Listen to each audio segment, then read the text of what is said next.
At 58, I thought I had it all. A seven-figure salary, corner office overlooking downtown Chicago, private jet access, and respect from an entire industry. People called me the closer, the man who never missed a deal.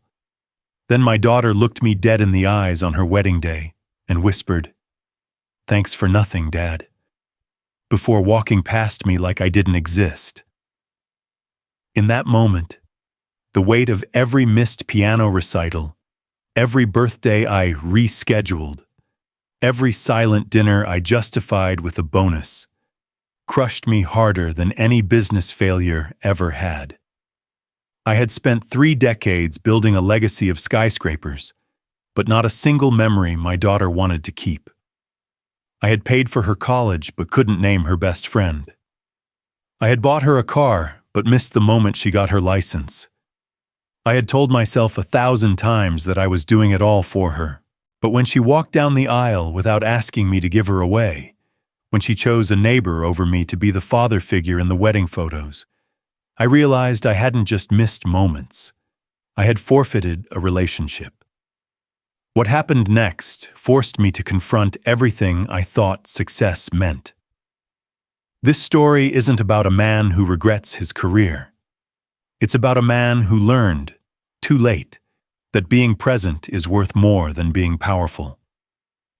If you're a father, a husband, or just someone who's ever said, "I'll make it up to them later," stay with me. You might still have time. I almost didn't. I used to be the kind of father people envied.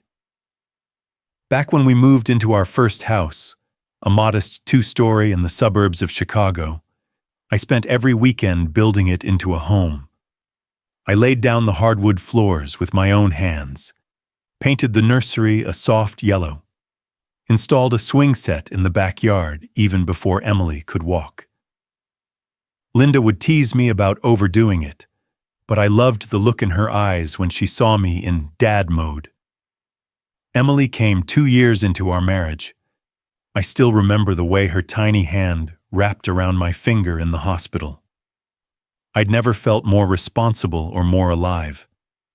That day, I made a silent promise. No matter what, I'd be there. Not just physically, but emotionally, mentally, every way that mattered. For the first few years, I was.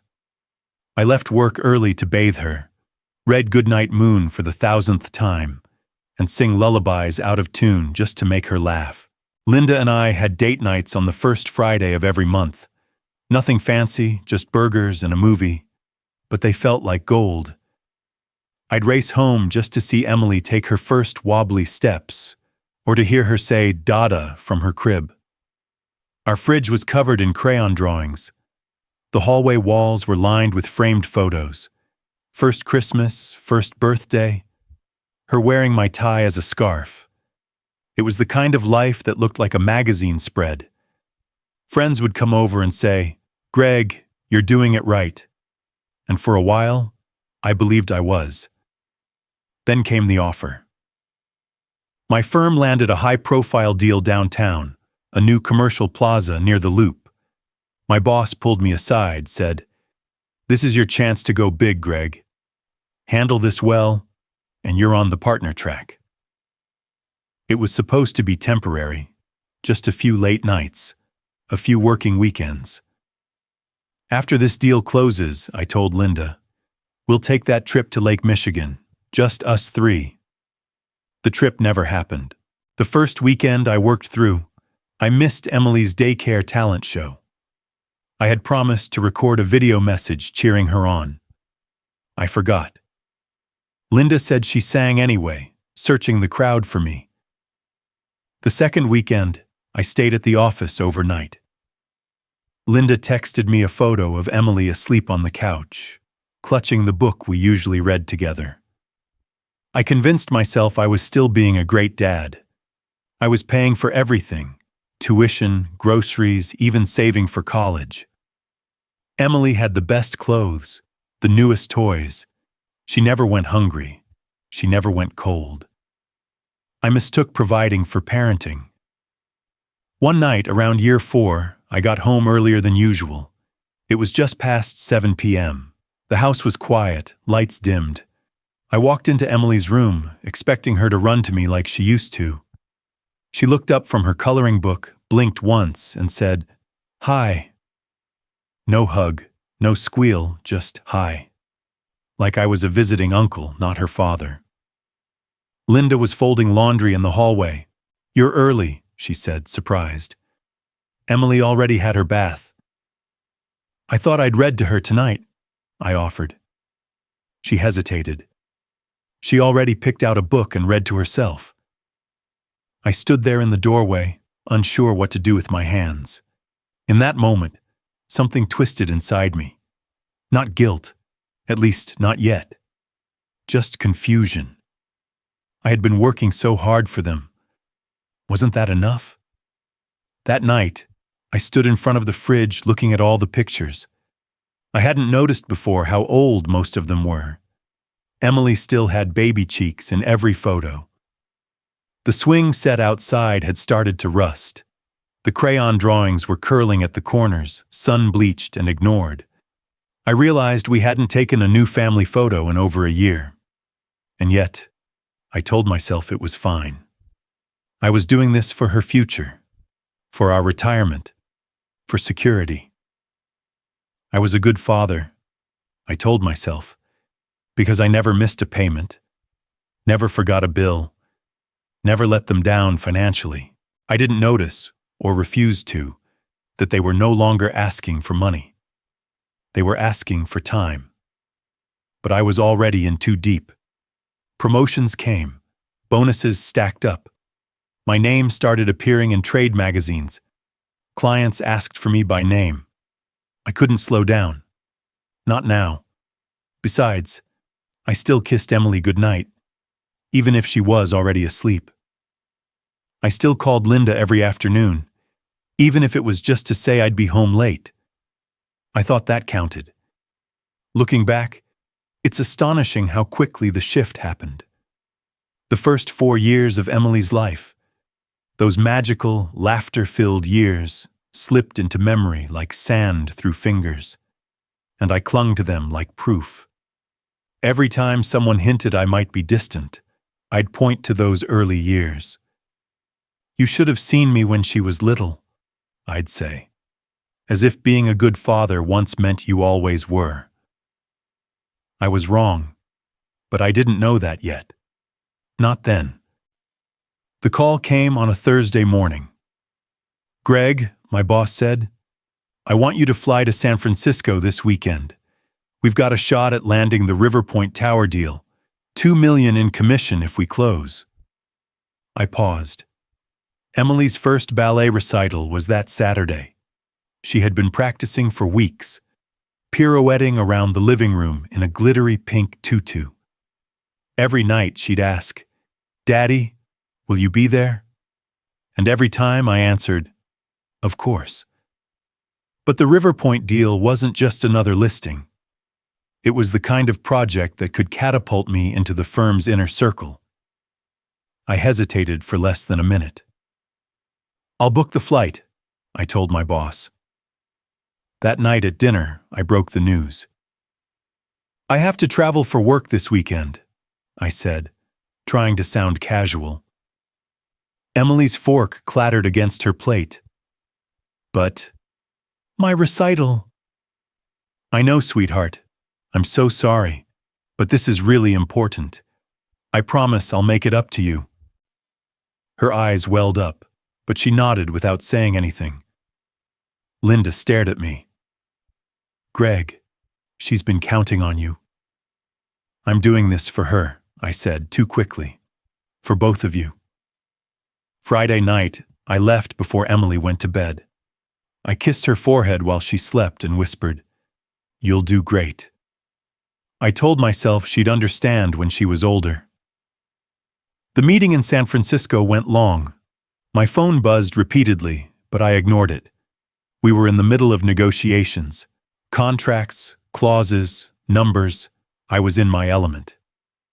When the 5th call came in from Linda, I finally excused myself and stepped into the hallway.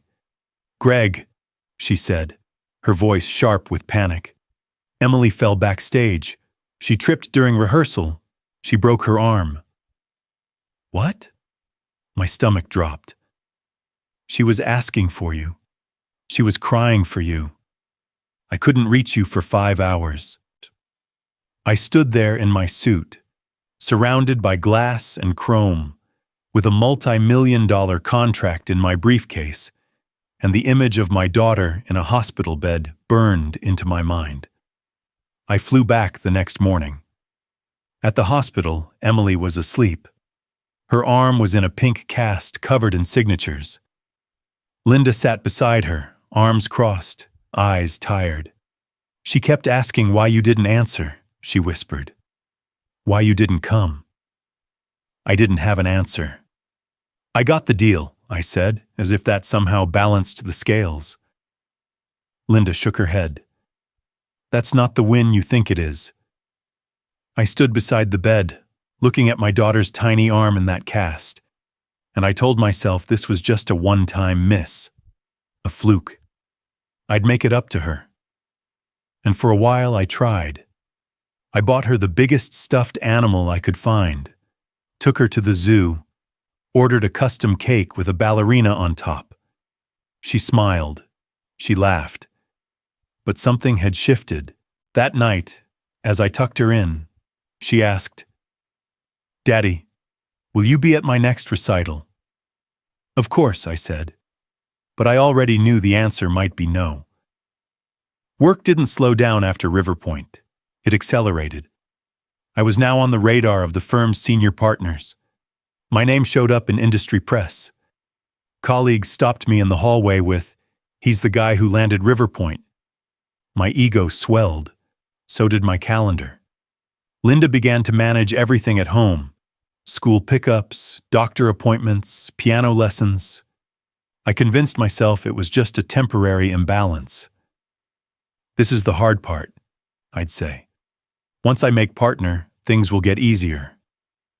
But that once never came, and every missed moment came with a price. The morning I missed Emily's first piano competition, I sent her a bouquet of lilies.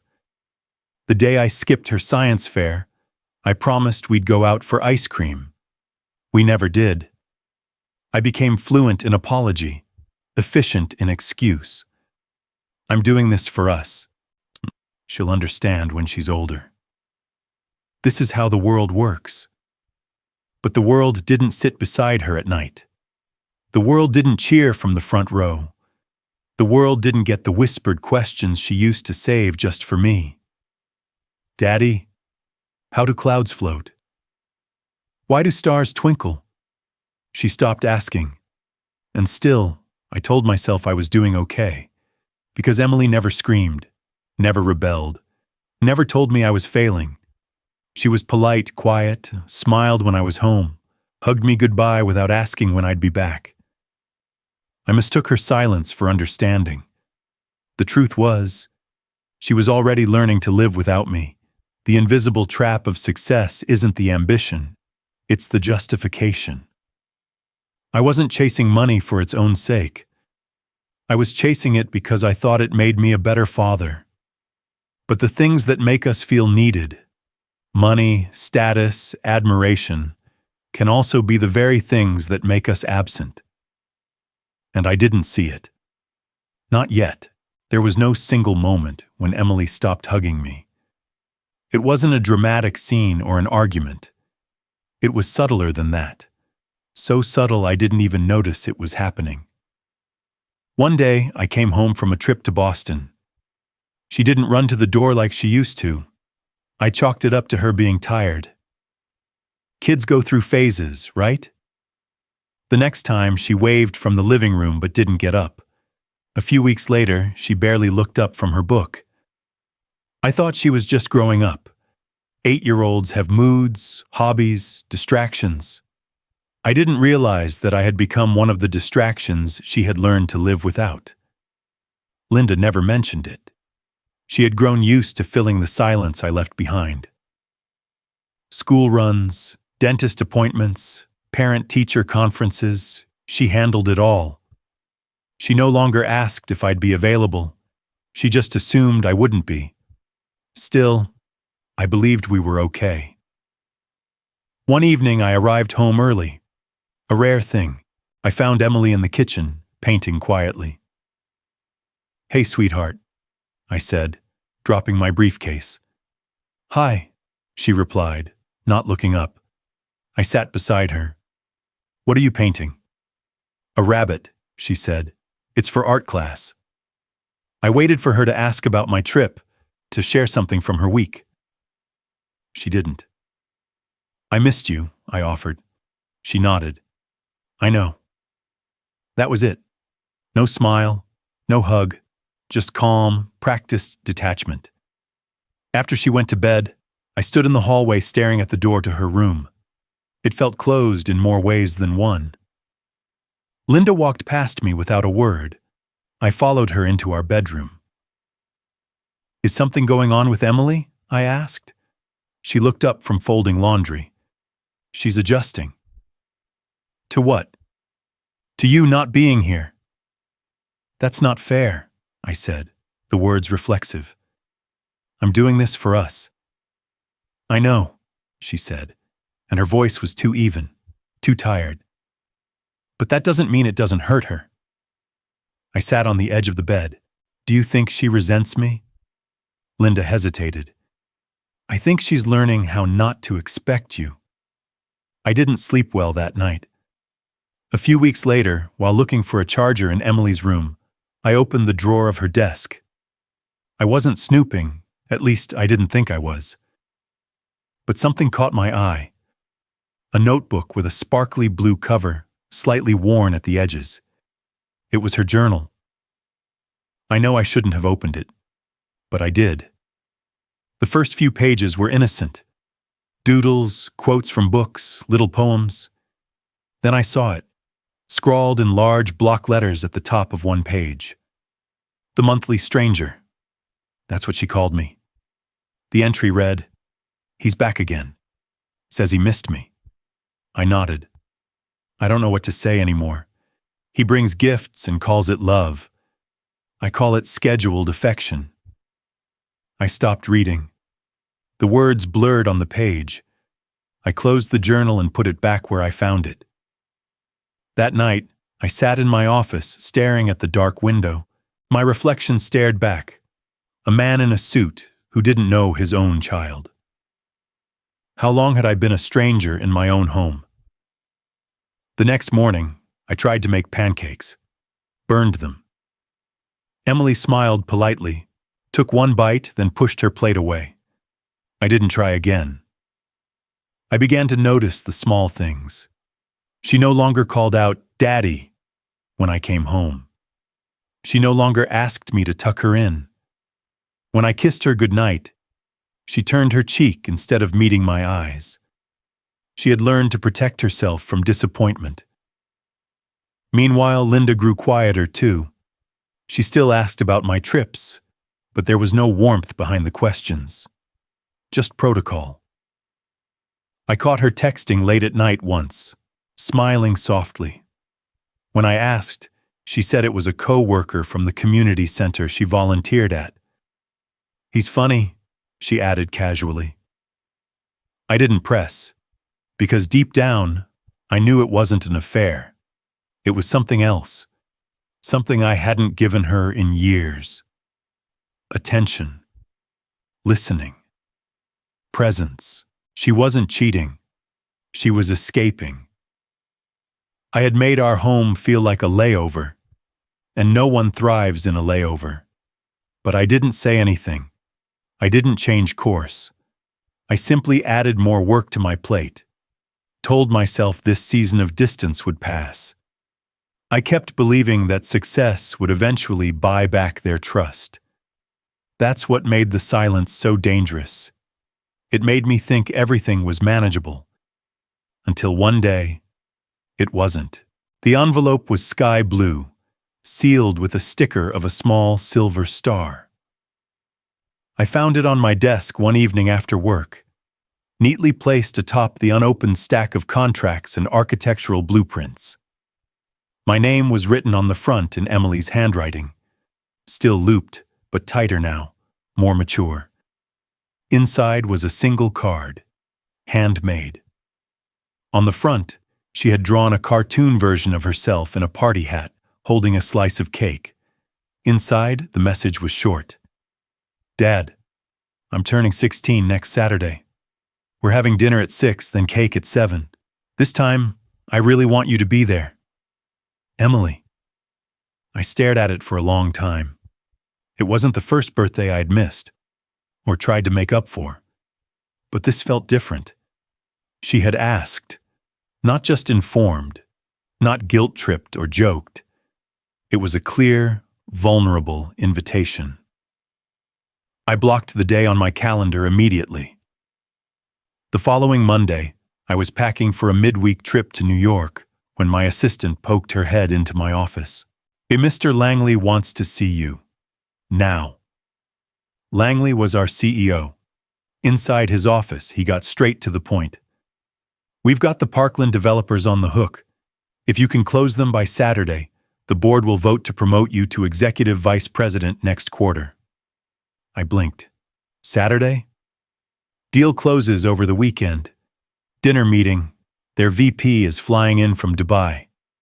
"This is your shot, Greg." I didn't respond immediately. He smiled. "I know it's your daughter's birthday, but this is a 10-year leap. Partners don't wait around, Greg. They show up." My head spun. 16, she had asked so simply. "I need to think about it," I said. He raised an eyebrow. "Think fast." Back in my office, I pulled the card out of my briefcase and reread it. "This time, I really want you to be there." I called Linda. "She's excited," she said, voice light. "She picked out a dress just for the night. Wants to take a photo with you for her Instagram. She never posts family stuff anymore." I felt a pit in my stomach. I emailed Langley. "I'll join the dinner virtually after 8 p.m. I have a commitment earlier."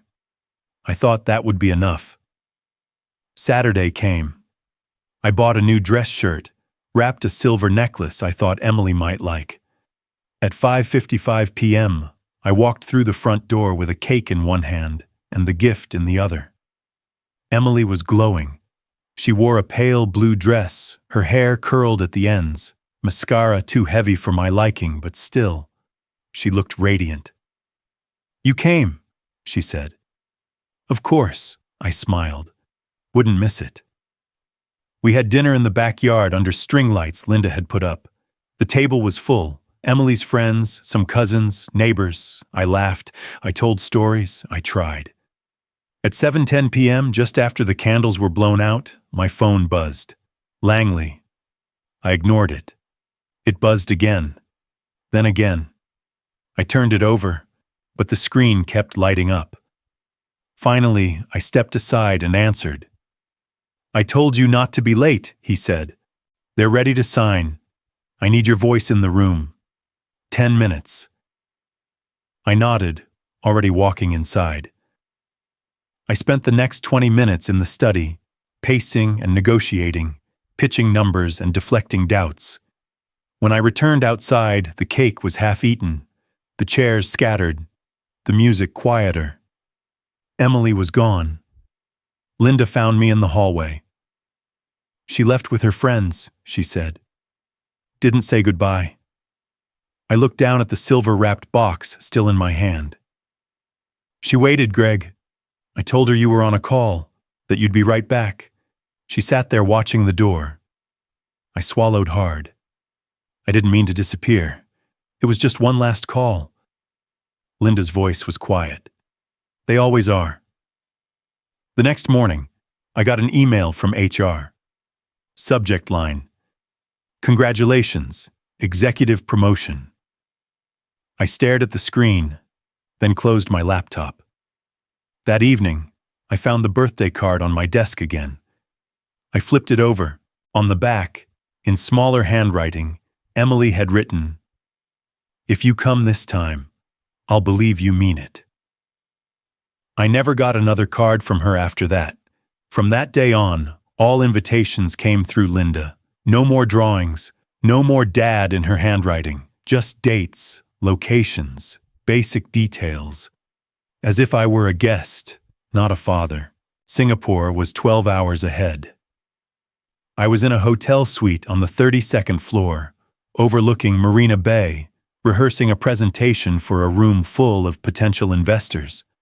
Our firm was preparing for an IPO, 5 years of work leading to this one moment. At 2:17 a.m., my phone buzzed. Linda, twice, then again.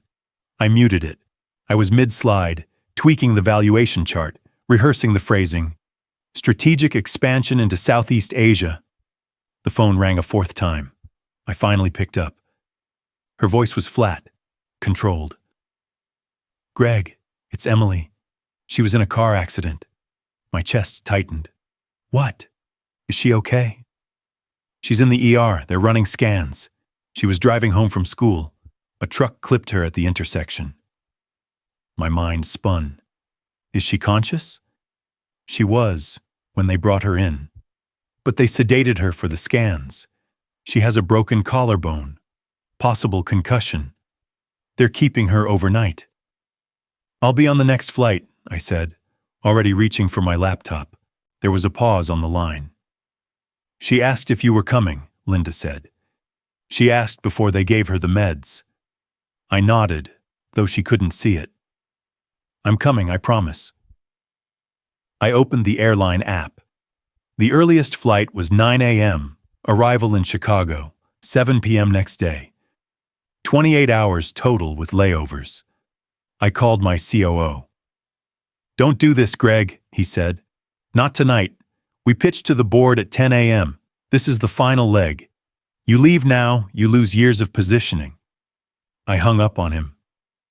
Then stared at my passport. I didn't move. The next morning, I stood in front of the mirror tying my tie, numb. She's going to be fine, I told myself. She's already stable, one day won't change anything. At 10:04 a.m., I stood on stage and walked the board through our projected returns, our Asia pipeline, our valuation strategy. They clapped. Someone popped champagne.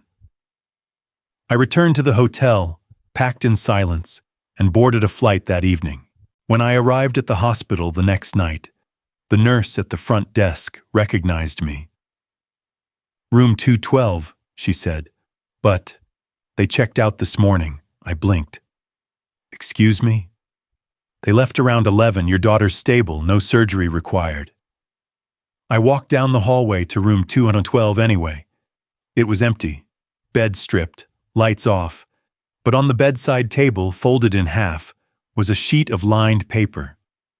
My name was written on the front. Dad. Inside, in Emily's handwriting, was a single sentence. You can keep the money. I needed you then, not now. I stood there for a long time, the paper shaking in my hands. I read it again and again. I don't know how long I stayed in that room, but when I walked out, the nurse didn't look me in the eye. When I got home, the house was quiet. Linda was in the kitchen, chopping vegetables. She's resting, she said. Tired. The meds made her nauseous. Did she ask about me? I asked. Linda looked up. She watched the door for a while. Then she stopped. I nodded. I brought flowers, I said, lifting a bouquet from my side. Linda glanced at them. She's allergic to lilies now. I didn't know. That night I heard Emily's door click shut. I didn't knock. The next weekend, we were invited to a neighborhood barbecue. Linda came downstairs in a sundress, hair pinned back, ready to go. You coming? She asked. Of course, I said.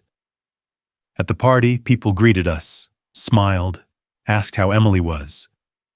When someone introduced us to their friends, they said, "This is Linda," and Greg. Not my husband, not even Emily's dad. Just Greg. I noticed it again at the second party, and the third.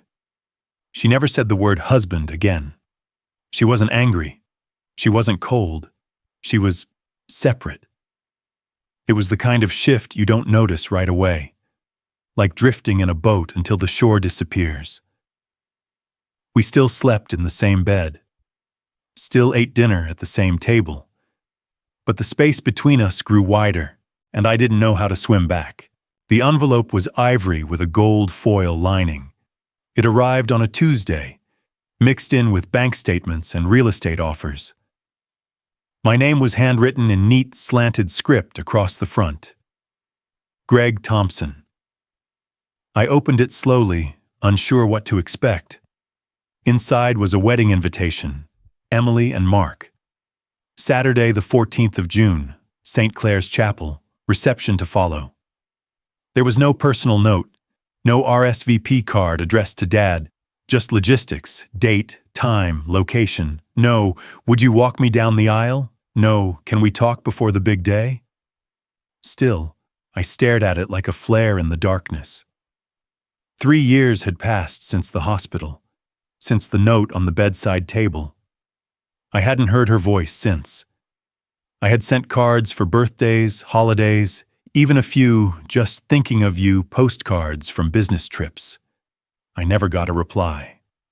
But this felt like a crack in the wall, a sliver of something.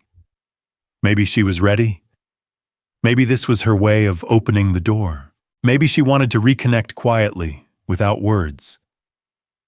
I went out the next day and bought a new suit. Dark gray, custom-tailored. I had a white pocket square stitched with her initials, E.T. A quiet gesture. I didn't want to make a scene. I just wanted to show her I was still trying. I rehearsed what I might say if we spoke. I'm proud of you. You look beautiful. I've missed you every day. I didn't expect a speech or a hug or even forgiveness. I just wanted to be there, to bear witness. The chapel was old, stone, sunlight filtering through stained glass. I arrived early, sat in the third pew from the back. I wasn't listed on the program. I checked, twice. Father of the bride. That line was left blank. Guests filled in slowly. Linda arrived with her new partner, some accountant I didn't know. She nodded at me politely. Nothing more. I watched as the music swelled, the back doors opened, and Emily appeared. She looked radiant. Her dress was simple but elegant. Hair pulled back, a soft glow on her cheeks. She held a small bouquet of peonies. She didn't scan the room, didn't search for me. Her eyes were fixed forward. A man, her uncle, Linda's brother, stood beside her. He took her arm. He was the one walking her down the aisle. I gripped the edge of the pew. Each step she took echoed like a drumbeat in my chest. When they reached the front, I saw her turn just slightly. For a second, I thought she'd spotted me. And then it happened. As she passed my row, she turned her head, not to meet my gaze, but just enough for me to hear the whisper she had saved for this exact moment. Thanks for nothing, Dad. Then she kept walking. I didn't move, didn't breathe. My hands clenched around the program, creasing the edge. The ceremony continued. Vows were exchanged, rings slipped onto fingers. People laughed, cried, clapped. I heard none of it. All I could hear was her voice. Quiet, measured, final, thanks for nothing. At the reception, I stood near the bar, untouched glass of champagne in my hand. People mingled, danced, toasted. Emily never looked in my direction. I watched her dance with Mark, with her mother, with her uncle. Not once did she glance toward the man in the tailored suit, with her initials stitched in his pocket. Later, I approached Linda. I didn't expect much, I said. But that... Linda sighed. She invited you because she wanted to say it to your face, not in a letter, not through silence. She still hates me. She doesn't hate you, Greg, she said quietly. She hurts. That's not the same thing. But 3 years. 3 years of healing doesn't undo 16 years of absence. I nodded. I thought maybe... You thought wrong, she said, not unkindly. I left before the cake was cut. At home, I hung the suit in the back of my closet. I never wore it again. In my drawer, I placed the wedding invitation, creased, slightly smudged, and the pocket square beside it. Not as trophies, but as reminders of what can't be fixed with time alone. 3 weeks after Emily's wedding, I resigned. I walked into the boardroom on a Tuesday morning, crisp suit, clean shave, a letter folded neatly in my jacket pocket. The room was full. Executives, legal counsel, PR reps. Everyone knew the IPO was nearing its final phase. No one expected what I was about to do. I'm stepping down, I said, voice steady, effective immediately. Silence. Langley blinked. You're what? I'm resigning, I repeated. Not for another opportunity, not for health reasons. I'm leaving because I chose the wrong things for 30 years. Someone laughed nervously. I've missed birthdays, recitals, hospital beds, and a wedding aisle, I continued. All for meetings like this. And it was a mistake. You're tired, Langley said quickly. You've had a rough month. Take some leave. I don't need time off, I cut in. I need a different life. The room was stunned. I left the building without ceremony. That afternoon, I published a statement on my professional blog, one I'd barely used before. It was titled, What I Lost While Climbing. Success for me came with reserved tables and uninterrupted flights, but it also came with an empty dinner seat where my daughter once waited. It came with the sound of her voice saying, "Thanks for nothing, Dad," on her wedding day. I'm not proud of who I became, but I'm not going to pretend anymore. I didn't expect it to go viral, but within 48 hours, it had been shared 87,000 times. Emails flooded in. Former colleagues, strangers, fathers, sons, women who had left marriages, teenagers who had never heard their dad say, "I'm sorry." The comments ranged from empathetic to accusatory. At least he admits it. This took guts. Too little, too late. Where was this energy when his kid needed him? A nonprofit reached out. Fathers Forward, an organization focused on reconnecting estranged dads with their children. We'd love for you to speak at our annual summit, they said. Your story matters? For the first time in years, I said yes without checking my calendar. The event was held in a repurposed library downtown. Wooden floors, tall windows, worn folding chairs. No spotlights, no cameras. Just people, real people, with quiet pain in their eyes. I stood at the podium and told the truth. I built towers that touched the sky, I began, but I missed seeing my daughter take her first steps on stage. Heads nodded. Some cried. Some just stared. Afterward, a teenager approached me. 17, maybe? Baseball cap? Shoulders hunched. My dad's never said sorry, he muttered. But if he did, I think I'd want to hear it like that. I shook his hand. In that moment, I felt lighter than I had in years, but it didn't last. 2 days later, the backlash began. A columnist from a national business site published a scathing op-ed. When guilt becomes a brand, is Greg Thompson's redemption just another performance? It spread like wildfire. TV pundits chimed in. Is this just a rebrand? A man with a ruined relationship trying to milk sympathy? Would we be this forgiving if he were poor? My inbox filled again, this time with suspicion, cynicism. You're cashing in on your daughter's pain. Redemption isn't a TED Talk. You're not brave. You're opportunistic. The nonprofit issued a statement defending me, but the damage had been done. A former colleague leaked internal emails from 5 years ago where I had canceled a vacation to close a deal. A podcast edited clips from my old keynote speeches, juxtaposing them with quotes from my resignation letter. They made it sound rehearsed, staged. By Friday, I was trending on Twitter under Topshotter's marketing dad. The same board that once celebrated me issued a formal statement distancing themselves. Langley, when reached for comment, simply said, "Greg's journey is his own."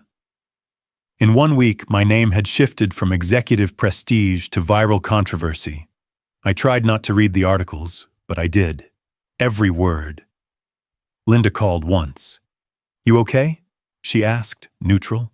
"I expected some heat," I said, "but not this." She paused. "You were a symbol, Greg, and people like their symbols clean, not cracked, not human." "Emily see any of it?" "She doesn't follow the noise," Linda said. "She knows what's real." I wanted to ask what that meant, if I still had a place in her reality, but I didn't.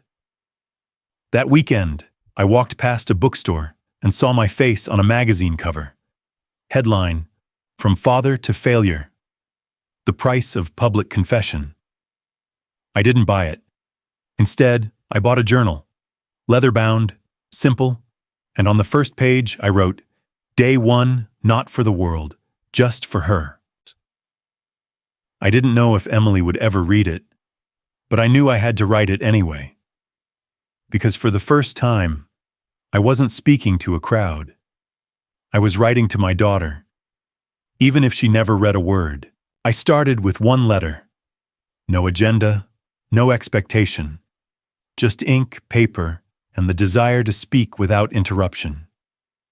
"Dear Emily," I wrote, "you don't have to read this, but I need to write it." I told her what I remembered. Her first words, her love for blueberry pancakes, the way she used to call the moon the nightlight in the sky. I didn't apologize in the first letter. Not yet. I wasn't ready. Or maybe I knew she wasn't ready to hear it. I signed it. Love, Dad, if I'm still allowed that title. I mailed it the next morning. Then I waited. A week passed, then 2, no reply. So I wrote another, and another, each one different. Some short, just a paragraph. Some long, 5 or 6 pages. Some were stories from my day. How I burned toast. How the neighbor's dog kept barking at my lawn gnome. Some were reflections on memories. Ones we shared, and ones I missed. I never used email.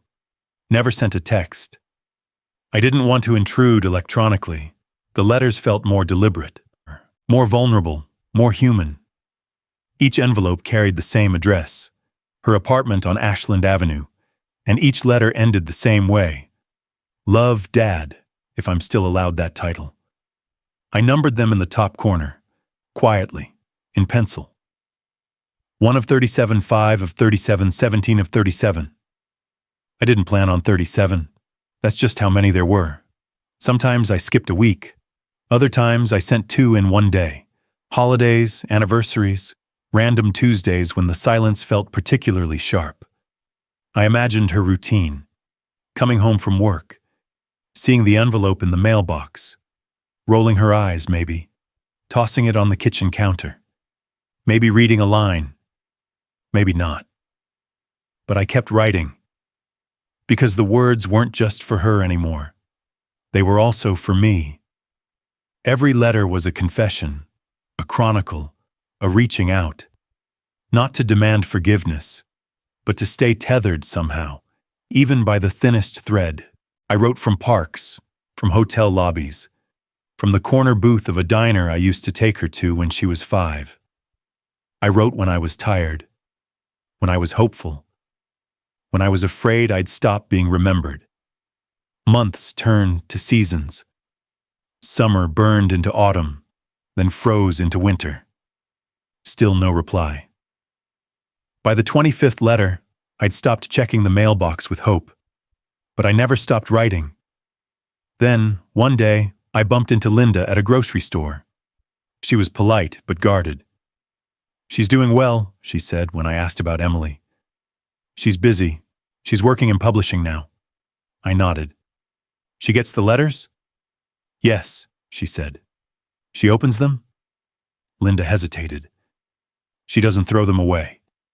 That was the moment. Not much. Not a reunion.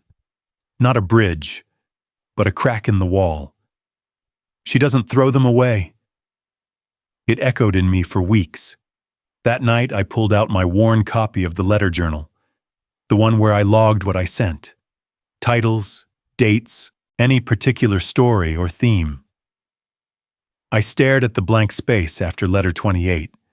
Then I picked up my pen. "Dear Emily, I don't know if you keep these. I don't expect you to. But if you do, thank you. It means more than you know." I told her about the grocery store, about Linda's eyes when she said it. I ended the letter differently that time. "Love always, Dad, even if just in memory." Still no reply. But something had shifted, subtly. The letters became lighter, not less serious, but more open. I started including comics clipped from newspapers, doodles, jokes I knew she'd roll her eyes at. In letter 31, I sent her a picture of me holding a burnt batch of pancakes with the caption, "Guess who still can't cook?" In letter 34, I wrote, "Remember when you told me the moon was just God's nightlight? I still look up and think of that every time I see it." And in letter 37, the last one, I wrote, "If these letters ever made you feel anything other than angry, I hope it was this. That no matter how long I was absent, I never stopped being your father. I was just too blind to show it properly. You don't have to reply. You don't have to forgive me. But if one day you feel like writing back, my address hasn't changed. Neither has my heart." I signed it, "Love, Dad," if I'm still allowed that title. Then I sealed it, mailed it, and put the journal away. I didn't write another letter after that. Not because I gave up, but because I had said everything I could.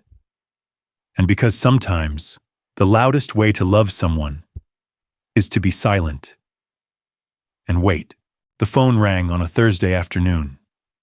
I was sitting by the window, nursing lukewarm coffee, thumbing through an old photo album I hadn't touched in years, the kind with adhesive pages and yellowing corners, pages that stuck together, just like the memories I was still too afraid to peel apart. Unknown number. I almost let it go to voicemail. Then something, intuition, hope, maybe habit, made me answer. "Hello?" Silence for a second, then her voice. "Hi." I didn't breathe. "Dad, it's me." My heart didn't race. It didn't leap or collapse. It just slowed. "Hi, Emily," I said, calm, even. She took a breath. I'm due in 3 weeks." The words landed like glass on tile, soft but shattering everything I thought I was prepared for. "I didn't know," I said. "I figured." Another pause. "I'm not calling to reconnect, or forgive anything, or talk about the past." "Okay. I just need help," she continued. "Mom's traveling the week after the baby comes. Mark has shifts he can't get out of. We tried everyone." I waited. She exhaled. "If you promise not to make it about anything else, I need someone to help a few days. Just with the baby, diapers, bottles, that's it." No emotion in her voice. No warmth, just function. I didn't hesitate. "I'll be there," I said. "Just tell me when." She didn't speak right away. "You're not surprised?" "I'm honored," I said simply. "And I'll be on time." Still no reaction. "No questions? You're not going to cry or say how much it means to you?" "No," I said. "You asked for help. I'm just saying yes." I could almost hear the confusion crackle through the silence. "Okay," she said finally. "I'll text the address." "Thank you," I said. She hung up. No goodbye. I sat there, the phone still to my ear, long after the line went dead. 3 weeks later, I stood in front of her apartment building, not with flowers, not with gifts, just a thermos of coffee, a clean shirt, and a bag packed with clothes I didn't mind getting spit up on. She opened the door slowly. Her face was tired, pale, beautiful in the way only new mothers are, somewhere between vulnerability and something primal. She didn't hug me, didn't smile, just stepped aside and said, "He's sleeping." I stepped in quietly. The apartment was warm, dim. A white noise machine hummed softly. On the couch, folded laundry waited for sorting. Bottles lined the kitchen counter. A bassinet sat in the corner. I saw him for the first time later that afternoon. He was tiny, red-faced, still wrinkled from the womb, swaddled like a burrito, frowning in his sleep. "His name's Caleb," she said. "No middle name yet?" I nodded. "He looks strong." She raised an eyebrow. "He's 6 pounds." I smiled. Strong where it counts. Over the next few days, I fed him while she slept, walked him in circles during his colic episodes, cleaned bottles, folded burp cloths, reheated casseroles dropped off by neighbors. We didn't talk about anything but the baby. At night, when Caleb finally closed his eyes, I'd offer to take first watch so she could sleep. I never once mentioned the past, never asked for affection, never tried to fix anything. I was just there. On the 5th day, she handed me the baby and said, "You're better at the rocking thing than I thought you'd be." I chuckled. "It's all in the hips." She gave a ghost of a smile. Then, later, after putting Caleb down, she poured 2 glasses of water and sat beside me on the couch. "You know," she said, "I expected you to try harder." "Try what?" "To make this something bigger, to make it about you." I promised I wouldn't. "I know," she said. "It's just weird.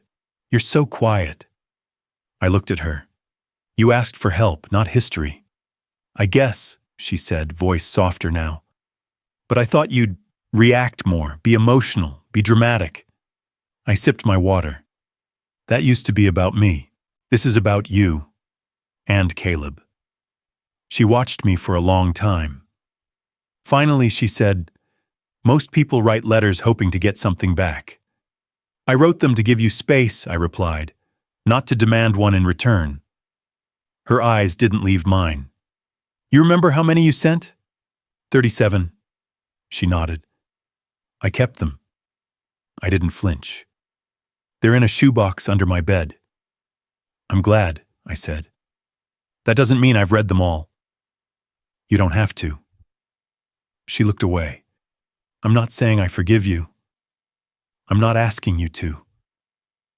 Silence stretched between us, but it wasn't heavy this time. It was peaceful, tentative, like we were both relearning how to breathe in the same room. Later that night, as she drifted off on the couch, Caleb fussed. I picked him up, whispered nonsense, swayed side to side. He quieted quickly, and I thought, maybe this is how it begins. Not with apologies, not with grand gestures, but with 3 a.m. bottles and quiet, borrowed trust. Not with being called Dad, but with earning it 1 minute at a time. Her name was Lila. She was 4, and she already had opinions about everything. How much milk was too much, why green beans were evil, and how bedtime was clearly a societal injustice.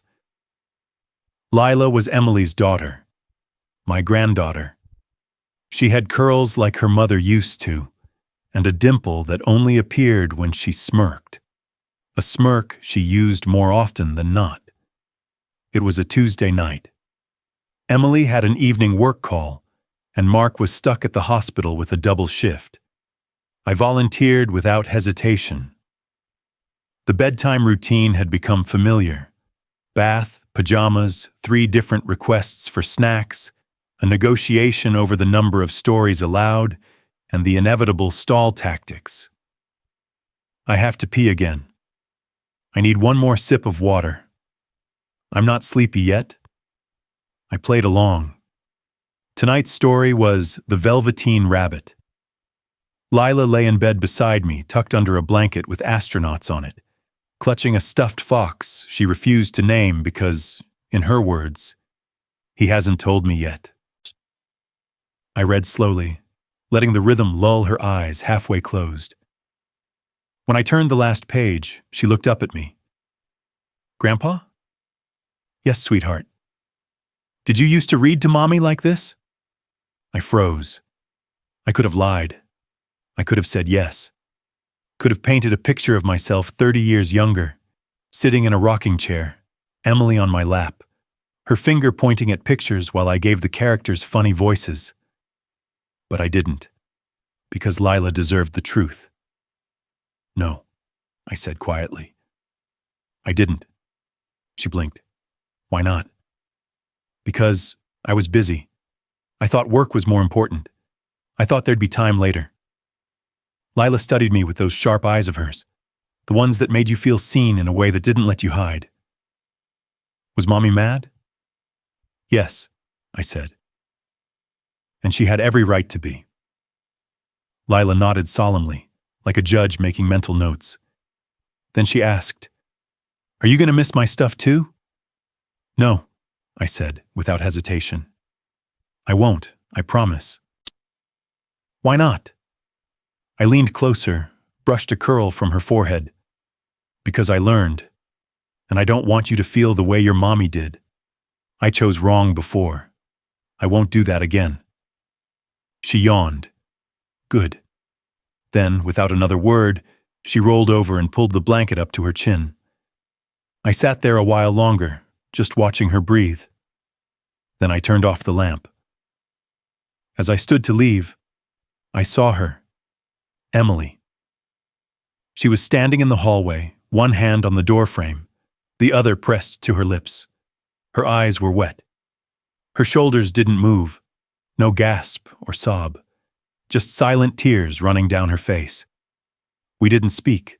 I didn't rush toward her, didn't try to explain. I simply nodded once. She didn't walk away. She stayed. Later in the kitchen, I was washing Lila's sippy cup when Emily joined me. She didn't say anything at first, just stood beside me drying the cup I handed her. Finally, she said, You didn't have to tell her the truth. I did. She's 4. That's exactly why I had to. She placed the towel down. I was angry for a long time, she said. I know. Still am, sometimes. I would be too. She looked at me then. She talks about you at school, she said. Says you make the best stories. I smiled. She's generous. She tells her teacher that Grandpa listens better than anyone. My hand stilled in the sink. She notices everything, Emily added. The way you wait for her to finish her thoughts. The way you let her pick the story, even if it's the same one 4 nights in a row. She's teaching me, I said. No, Emily replied. You taught her. The right version of you. The one I never had. I didn't know what to say, so I handed her the last cup, and she took it without flinching. That night, I didn't cry. Not because I wasn't moved, but because something even deeper settled in me. Something still and sacred. I had always imagined reconciliation would come like a movie climax, a big speech, a tearful hug, swelling music. But it didn't. It came in silence, in a hallway shadow, in a sippy cup, in the absence of anger where there used to be fire. I hadn't been called Dad in over a decade. But that night, as I left, Emily walked me to the door. And before I stepped out, she said, "Same time next week?" I nodded. And for the first time since she was a little girl, she smiled at me. It arrived on a morning like any other. No fanfare, no courier knock. Just the regular postal carrier sliding envelopes through the brass slot in my front door. The clatter of mail against hardwood. I wasn't expecting anything. Most mornings it was just bills, catalogs, maybe a flyer for gutter cleaning or a free roof inspection.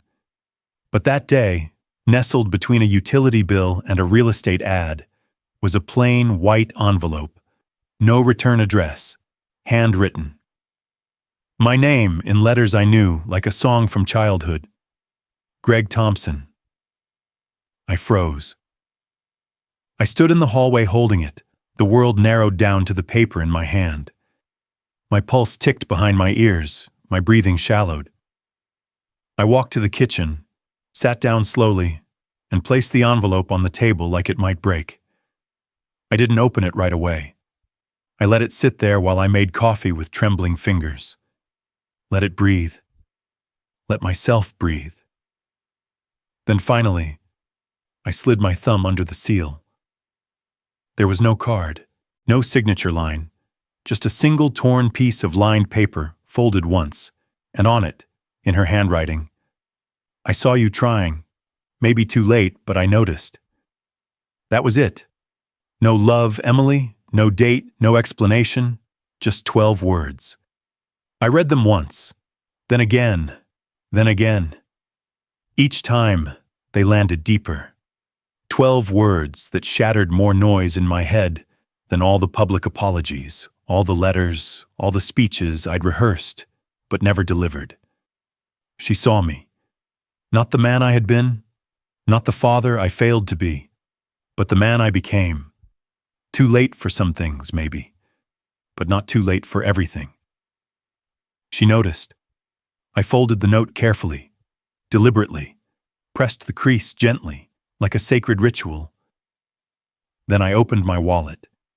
Behind my ID, behind the photo of Lila in her Halloween costume, behind the emergency cash I always forgot I had.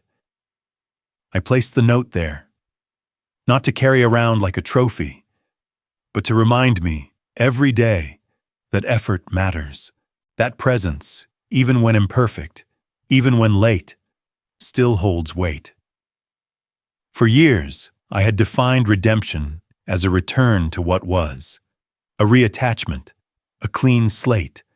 But redemption, I was learning, looked different. It was not being forgiven in a way that erased pain, but being accepted in a way that allowed space beside it. I didn't call Emily, didn't text, didn't say thank you. The letter didn't ask for a reply. It had done its job. Instead, that afternoon, I walked to the local bookstore. The same one where I'd seen my own face on a magazine cover years ago, shamed and dissected. I bought a new journal, hardbound, navy blue, gold trim. At the top of the first page, I wrote Letter 38, but this time I didn't mail it. I wrote it for myself, for her, for Lila someday, maybe. I wrote about the moment the letter arrived, the way my hands trembled, the way my voice cracked when I read it aloud to no one in particular. I wrote about the silence afterward, how it felt like church. I wrote about what I would never say to her face, for fear of making it about me again, that I loved her in the only way I knew how back then, and that I love her in 1,000 better ways now. That watching her mother Lila was like watching Emily twice, once as a child and once as a woman learning to forgive in small, reluctant ways. That every diaper I changed, every bedtime story I read, every moment I showed up without needing to be asked, was not a repayment. It was just love. Simple, quiet, earned. I ended the entry the way I used to end those letters.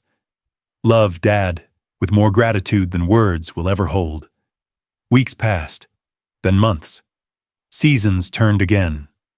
Emily never brought up the letter, never asked if I received it, never hinted that it meant more than what was written. But the energy changed. She invited me to stay later after babysitting, to join Sunday lunches, to read books with Lila not just at bedtime, but in the middle of the day, just because. And then, one afternoon, as we sat on the porch watching Lila draw chalk monsters on the pavement, Emily handed me a lemonade and said, "Caleb has a school thing next month, a parent day. You free?" I nodded. "I'll be there." "Good," she said. "He wants to bring Grandpa. Not Greg, not the guy who helps, not the one who picks up the extra shifts when Mark can't. Grandpa." It was the first time she'd said it out loud. I didn't cry then either. I just took a sip of lemonade and watched the chalk dust swirl in the breeze, thinking how strange it is. How sometimes a relationship isn't repaired by a thunderclap, but by 12 simple words. Words that don't demand. They just say, "I saw you." And that, more than anything, is what I had needed all along. "Grandpa, look!" Lila was standing in the middle of the yard, holding up a paper airplane she'd folded all by herself. It was crooked and barely aerodynamic, but she was beaming like she'd invented flight itself. I grinned. "Let's see how far it goes." She wound up, tossed it forward. It looped sideways, caught a gust of wind, and crash-landed near a rose bush. "Epic," I said, clapping. "That plane has attitude." She ran after it, giggling. I stood there for a moment, letting the word echo inside me. Grandpa. She had used it casually, like she'd said it 1,000 times. But it was the first. She didn't pause or hesitate. She didn't look at her mom for approval. She just said it. I didn't correct her. Didn't react too much. I knew better than to make it into a moment.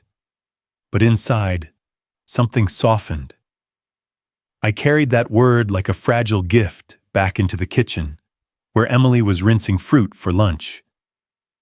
"She's a natural engineer," I said.